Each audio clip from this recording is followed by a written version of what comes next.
নমস্কার। আজকে রবিবার দিন একটু ভালো মন্দ রান্না না হলে হয় বলুন তো? তাই আজকে তো বাড়িতে চিকেন মটন প্রায় সব বাড়িতে হয়ে থাকে, কিন্তু পাশাপাশি আজকে আমি একটু রান্না করব কই মাছের তেল ঝাল, যেটাকে আমরা সোজা বাংলায় বলি তেল কই। একেবারে পুকুরে জ্যান্ত কই মাছ দেখতে পাচ্ছেন। আর এই ডিমওয়ালা কই মাছগুলো কিন্তু এই তেল কই করলে দারুণ খেতে লাগবে গরম ভাতের সঙ্গে। আর এই মাছগুলো কেটে ধুয়ে পরিষ্কার করে নিয়ে একটা কাপড় দিয়ে চেপে চেপে জলটাকে একদম পরিষ্কার করে নিলাম। আপনারা টিস্যু পেপার দিয়েও করতে পারেন। এইভাবে পরিষ্কার করে নিই। এর মধ্যে একটুখানি নুন দিতে হবে, হলুদ দিতে হবে, একটু কাঁচা তেল আর অল্প একটু গুঁড়ো লঙ্কা দিয়ে 5-6 মিনিট এই ম্যারিনেট করে রেখে দেবো। এইভাবে ম্যারিনেট করলে মাছটা কিন্তু খেতে খুব ভালো লাগবে। সচরাচরভাবে যেভাবে তেলকইটা বানানো হয় একটু সর্ষে বাটা দিয়ে, আজকে কিন্তু সেইভাবে আমি বানাবো না। একটু গোটা জিরে, একটু মৌরি, ধনে বাটা দিয়ে কিন্তু এটা বানাবো। তাই এটাও কিন্তু আজকে আমি প্রথম বানাচ্ছি, আর দেখি কেমন হয়। আর আপনারাও কিন্তু বাড়িতে কিন্তু এটা ট্রাই করে দেখবেন। মাছটা ম্যারিনেট করা থাক, ততক্ষণ আমি একটা পেস্ট বানিয়ে নিচ্ছি। এই নিয়ে নিলাম এখানে কয়েক টুকরো আদা, তারপর একটু গোটা জিরে, তারপরে নিয়ে নেবো একটুখানি মৌরি, আর এখানে রং আসার জন্য নিয়ে নেবো 2 শুকনো লঙ্কা আর 2 এলাচ। এই সব কিছু কিন্তু একটু গরম জলে ভিজিয়ে রাখতে হবে। তারপর এটাকে আপনারা মিক্সার মেশিনে একটু গ্রাইন্ড করে নেবেন। কিন্তু 10-15 মিনিট ভিজিয়ে রাখতে হবে, ভিজালে কিন্তু পেস্টটা খুব ভালো হবে। তারপর কড়াই একটা বসিয়ে দিলাম গ্যাস ওভেনে, আর একটু সর্ষের তেলে দিয়ে দিচ্ছি। এই রান্নাটা কিন্তু সর্ষের তেলেই করতে হবে, এই ঝাঁঝটা খুব ভালো লাগবে। আর তারপর ডুমো ডুমো করে কেটে রাখা এখানে আমি টমেটো আর পেঁয়াজটা নিলাম, আর মাছটা এখানে ভেজে নিচ্ছি। আর এখানে কিন্তু মনে রাখতে হবে মাছটা কিন্তু বেশ কড়া করে ভাজার দরকার নেই, অল্প একটু এপিট এপিট করে ভেজে নিতে হবে। বেশি কড়া করে মাছটা ভাজলে কিন্তু মাছের টেস্টটা একদম নষ্ট হয়ে যাবে।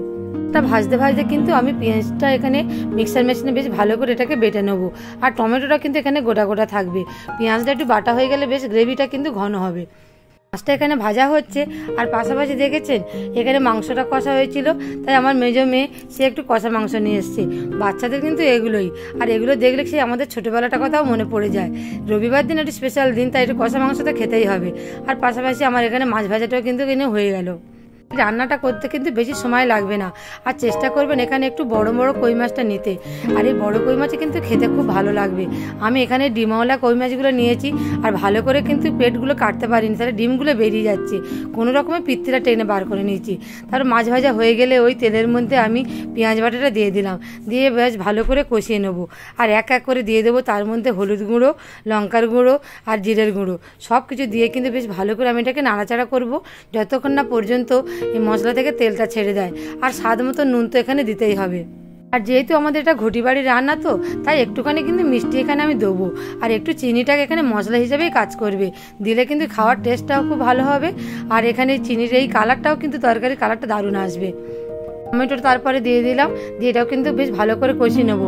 ভালো করে না কষালে কিন্তু টমেটো থেকে কাঁচা গন্ধটা যাবে না। তারপর আমি যে পেস্টটা করে রেখেছিলাম সেই পেস্টটাও এর মধ্যে দিয়ে দিচ্ছি। মশলাগুলো দেওয়ার পরে কিন্তু অল্প অল্প করে জল দিয়ে এইটাকে কষাতে হবে।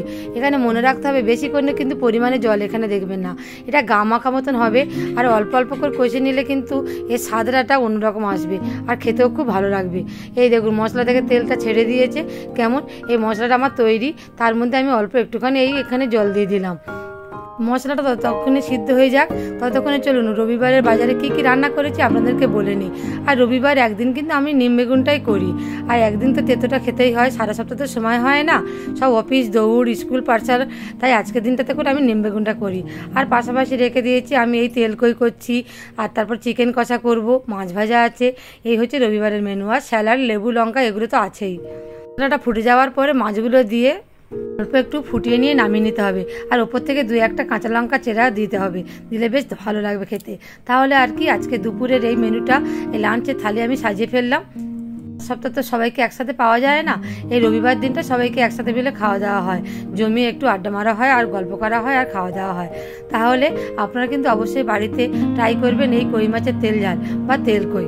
আর আপনারা রবিবার দিন কে কোথা থেকে দেখছেন, কি রান্না করেছেন, অবশ্যই কিন্তু কমেন্ট করে আমাকে জানাবেন। চলুন আমরা আমাদের দুপুরের খাওয়াটা শেষ করে নিই। আপনাদের সঙ্গে দেখা হচ্ছে পরের ভিডিওটি ভালো লাগলে অবশ্যই কিন্তু লাইক করবেন, কমেন্ট করবেন। ধন্যবাদ।